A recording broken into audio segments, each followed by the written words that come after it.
eu vi que o inimigo vai tirando, roubando as coisas de nós. Que eu tinha sempre esse problema da afetividade, de querer sentir amado, que prestassem atenção em mim. Mas eu senti um abraço do Pai.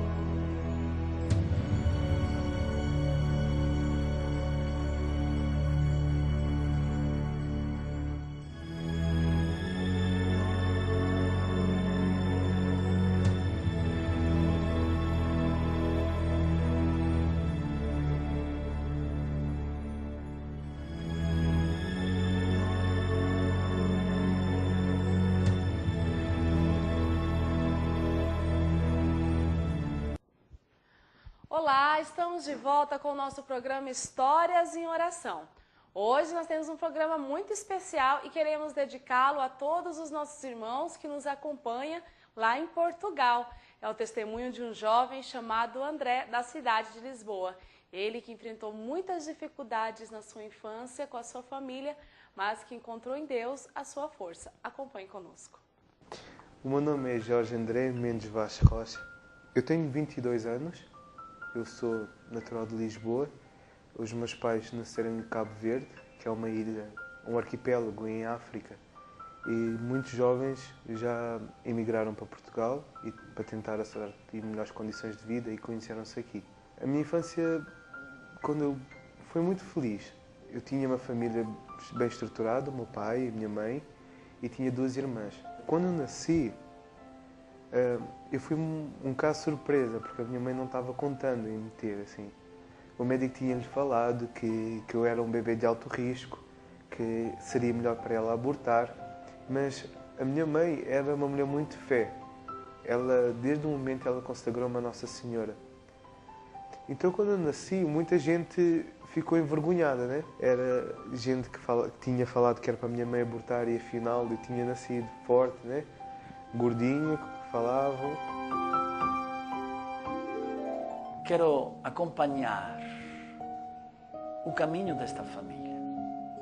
Quero acompanhar estas lágrimas de dever abandonar o próprio país, o próprio estado, para ir num lugar desconhecido. Mas também você, Jesus, viveu isso, fugindo com José e Maria no Egito, por 2 anos. Perdido lá nesta grande, imensa nação, país que não era acolhedor. Jesus, eu quero mesmo colocar, junto com Maria e José, nos teus braços, esta família.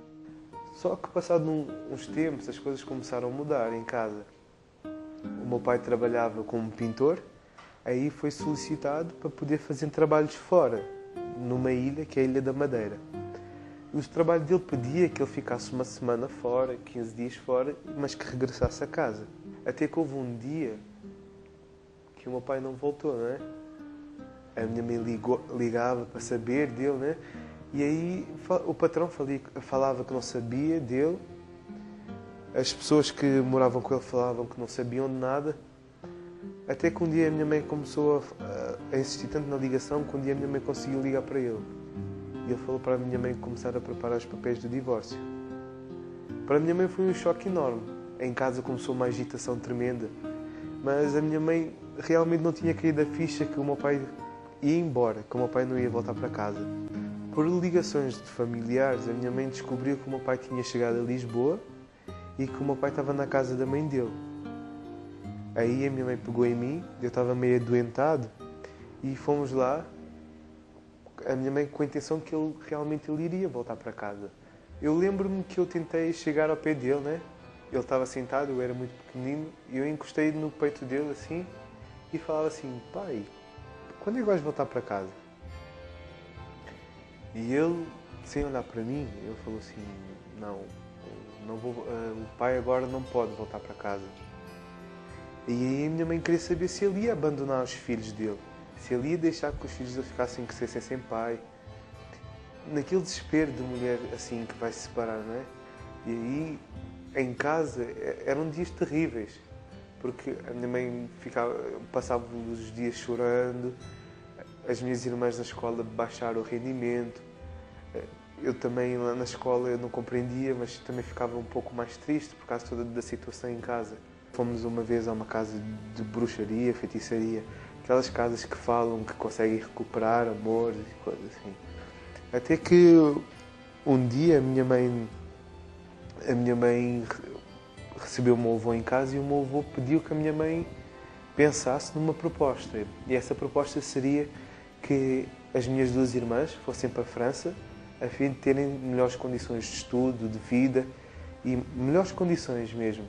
Então a partir daí ficámos só nós dois em casa. A minha mãe ainda estava tentando recuperar essa situação, entretanto a minha mãe tinha começado a fumar, né? Até que um dia ela teve esse encontro com Jesus, né? Ela foi convidada para um grupo de oração. Nesse tempo ela começou a participar muito mais ativamente nos grupos de oração. Ela ajudava a fundar os grupos, ela ajudava a coordenar os grupos e, por causa que eu era o único em casa, o único filho naquele momento, eu participava bastante. Embora pequeno, eu gostava muito de fazer desenho de Jesus, gostava de desenhar Nossa Senhora. Na igreja eu também começava a participar mais, na catequese. Mais tarde comecei a ser coroinha. Eu participava em retiros, já desde criança, retiros vocacionais, diocesanos. Até que mais tarde eu fui convidado para ficar um ano no Seminário Paulista.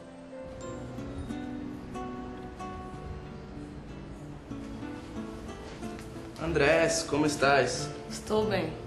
Vejo que você é um garoto dedicado, serve a missa certinho. Que tal fazer uma experiência de um ano com nós no seminário? Não sei.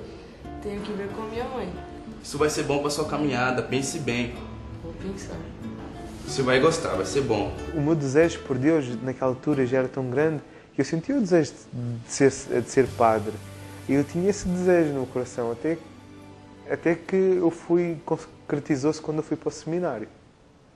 Aí no seminário foi um tempo bastante bom que eu vivi, de espiritualidade, mas depois revelou-se que não era o lugar que eu deveria estar. Também, devido à minha maturidade, foi-me pedido um tempo fora de seminário para poder refletir e discernir melhor. Nesse tempo foi muito difícil quando eu recebi esse convite para sair do seminário, porque eu sentia que como se estivesse a desiludir muitas pessoas, porque devido à minha caminhada na igreja, muitas pessoas já imaginavam que eu ia ser padre e para mim era muito difícil desiludir as pessoas.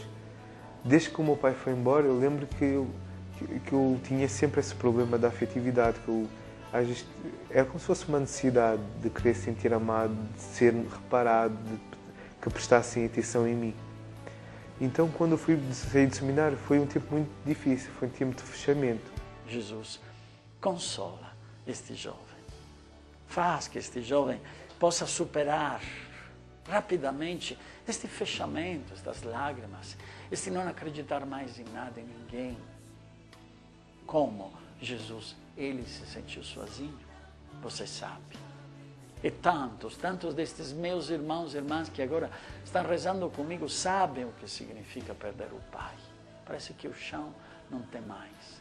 Parece que tudo se transforma e não dá mais conta de levar para frente porque uma tristeza profunda toca o coração deste jovem, destas pessoas. Te peço, Jesus, seja você o consolador que coloca nos braços de Deus Pai este jovem, a família dele e todos aqueles que sentem este drama. Mesmo com as lutas enfrentadas dentro da sua casa e todos os sofrimentos vividos, André decide continuar persistindo a realizar os seus sonhos. Continue conosco.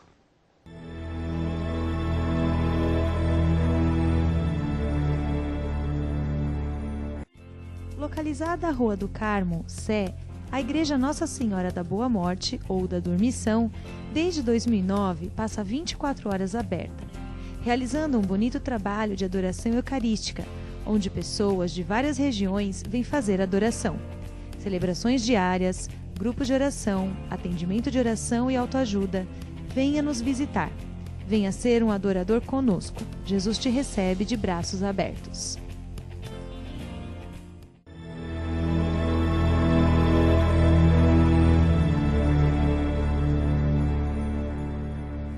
Você que está acompanhando o programa Histórias em Oração e vendo esse lindo testemunho do André. Esse jovem que mesmo já participando na igreja, agora ele tem um encontro muito especial e um sorriso e um abraço transformará a sua vida. Acompanhe conosco. Fiz o Maranatá, da Canção Nova, e foi uma experiência muito boa. Foi a primeira experiência assim, que eu tive de Jesus, assim, de ver Jesus assim, mais claramente na adoração eucarística. Mas, devido ao meu fechamento, eu não quis que essa caminhada tivesse fruto. Porque eu também estava como se fosse magoado com Deus, né? Porque eu queria ser dele e afinal não era nada daquilo. Fiz outro Maranatá, aí em conjunto com outros jovens do meu bairro, em que muitos também puderam fazer essa experiência de oração. Mas eu não fiz nada de experiência de oração, porque eu continuava achando que eu não precisava, que eu sabia, que eu não precisava de Deus daquela maneira. Aí mais tarde surgiu o Talita Kum. E foi uma surpresa, porque eu não estava contando em fazer mais experiência de oração nenhuma, e aí a minha mãe surgiu com o convite com os missionários que vieram do Brasil e que estavam tentando fazer abrir um grupo em Portugal. Eu fui nesse grupo de oração e o que mais me chamou a atenção foi a acolhida. Havia um missionário chamado Rafael.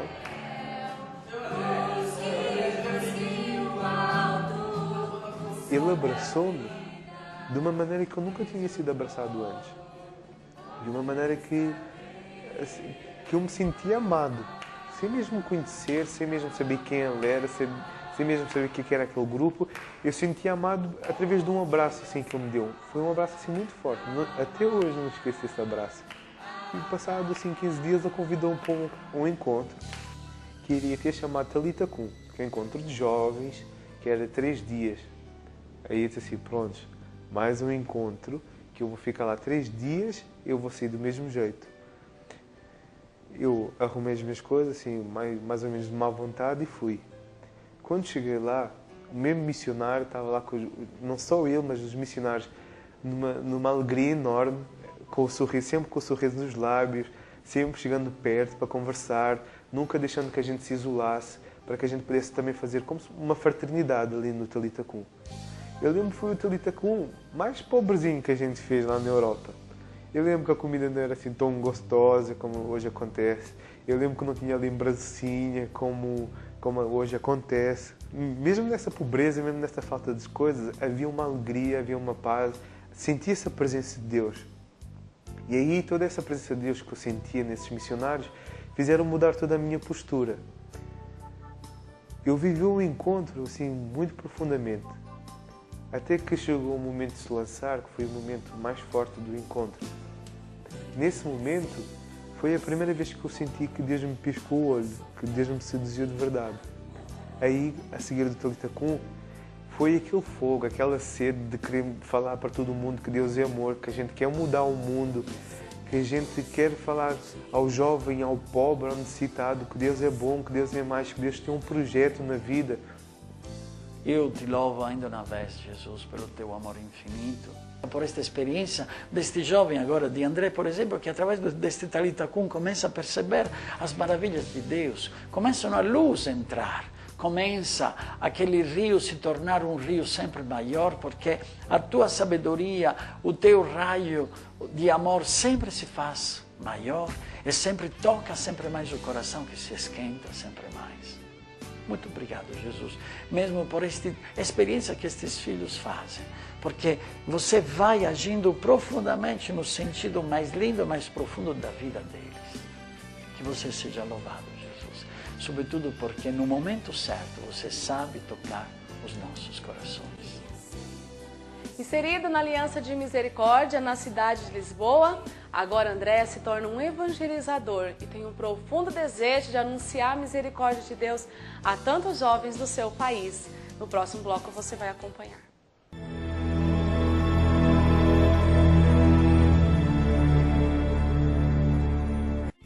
Localizada à Rua do Carmo, Sé, a Igreja Nossa Senhora da Boa Morte, ou da Dormição, desde 2009 passa 24 horas aberta, realizando um bonito trabalho de adoração eucarística, onde pessoas de várias regiões vêm fazer adoração. Celebrações diárias, grupos de oração, atendimento de oração e autoajuda. Venha nos visitar. Venha ser um adorador conosco. Jesus te recebe de braços abertos.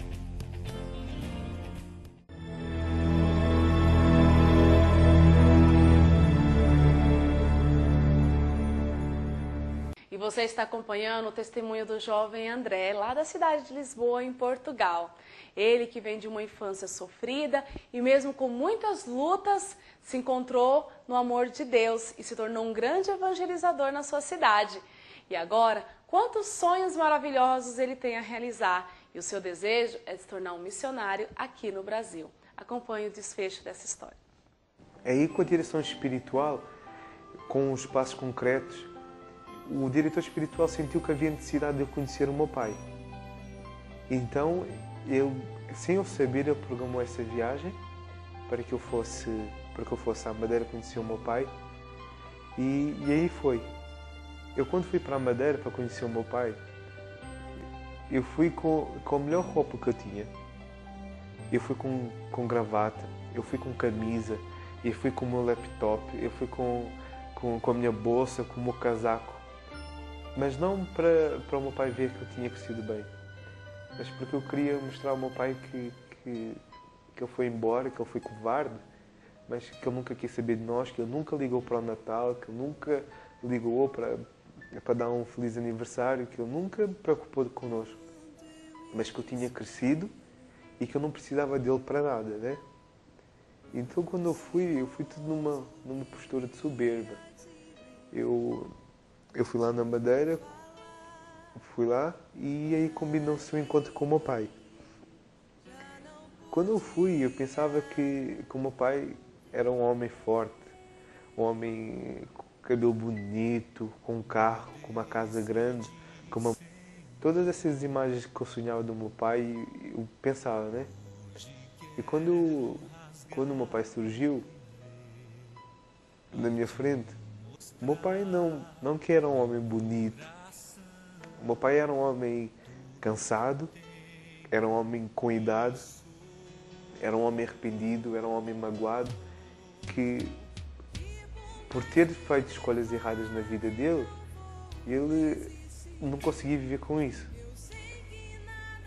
A minha primeira intenção, quando eu fui conversar com o meu pai, era de poder chamar, perguntar o porquê que tu nos abandonaste, porquê que sabias que a minha mãe precisava tanto de ti, porquê que nunca ajudaste, porquê que nunca mandaste uma pensão de alimentos, porquê que nunca quiseste ser próximo.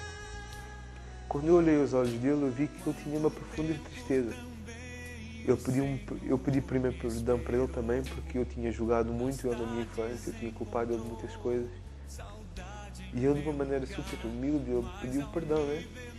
Pediu perdão por não ser próximo, ele pediu perdão por nunca ter ligado.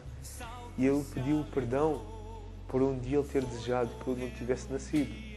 Essa minha ausência, eu deveria...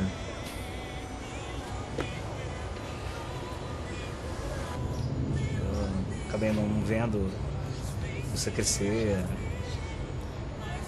Não sei, até mesmo os meus caminhos, não sei para onde acabaram andando, entendeu? Acabou gerando todo esse problema. Acabei não sendo um pai por causa dessa ausência. Então eu queria que você me perdoasse. Que é isso, pai?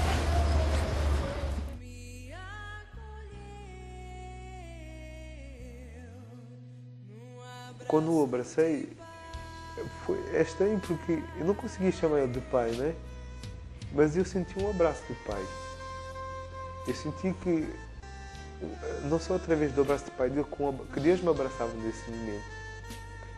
O meu pai escreveu depois uma carta para mim, falando que ele agradecia por eu ter ido à Madeira, ele agradecia por eu ter ido até ele, que eu ao ir lá era como se fosse uma nova oportunidade que eu dava para ele viver.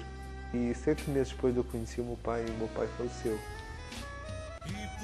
Foi um golpe muito duro, porque eu falava que Deus deu-me a graça de conhecer o meu pai e depois tirou o meu pai de mim, né? E era tudo tão estranho que eu não compreendia Deus. E aí eu queria viver novamente o fechamento.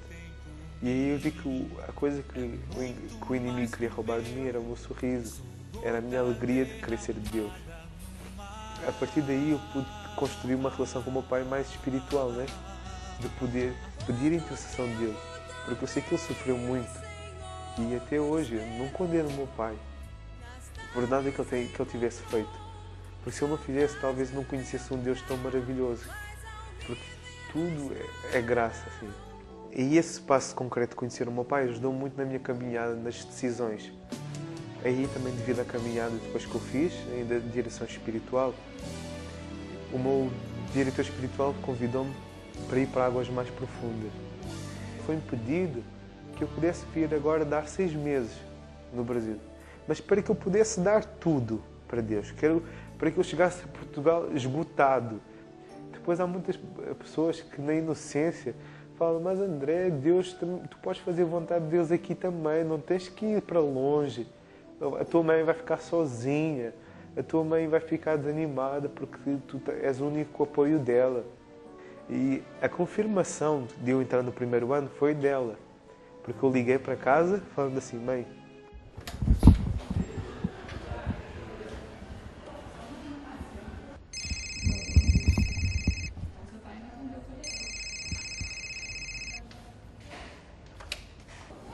Alô, mãe?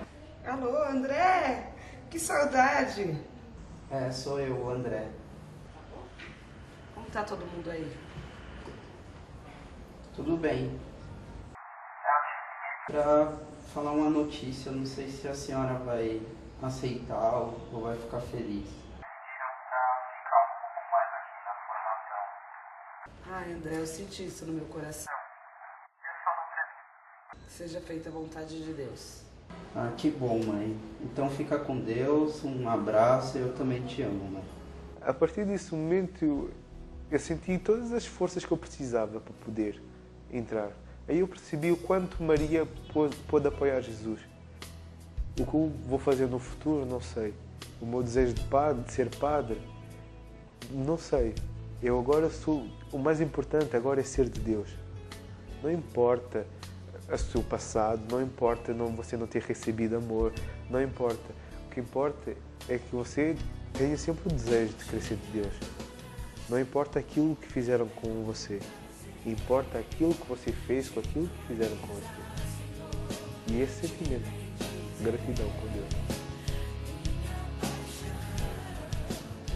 Obrigada a você que acompanhou o nosso programa Histórias em Oração e pôde testemunhar as maravilhas que Deus realizou e ainda vai realizar na vida do André. E se você tem algum testemunho, uma história bonita que deseja ser contada no nosso programa, você pode nos escrever ou nos mandar um e-mail que nós iremos contar aqui a sua história. E agora você vai acompanhar uma reportagem especial com o Padre João Henrique, falando sobre esses jovens que no ano de 2012 estão dando passo para entrar na Casa de Formação da Aliança de Misericórdia. E logo após receba a bênção do nosso querido Padre Antonello. Um abraço e até o próximo programa.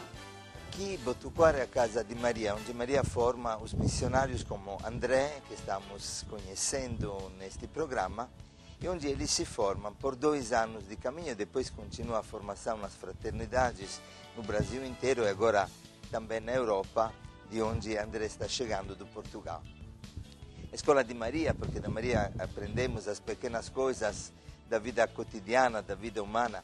Aprendemos a tornarmos de verdade homens e mulheres de Deus, homens e mulheres que querem fazer a vontade de Deus e que se amem como a família de Nazaré, tendo a presença de Jesus no meio deles. A formação nossa é alicerçada em 4 pilares. Nós dizemos que estamos na Escola da Palavra. Todo dia tem uma palavra que os missionários escolhem de viver, de colocar em prática, porque ser consagrado significa ser homens e mulheres da palavra. E aqui Maria, que os educa, oferece a cruz. Nós sempre, quando chega um missionário, dizemos isso, que a única coisa que podemos prometer é a cruz, porque aqui queremos aprender a não viver mais para nós mesmos, mas para Cristo, que se entregou e morreu por nós.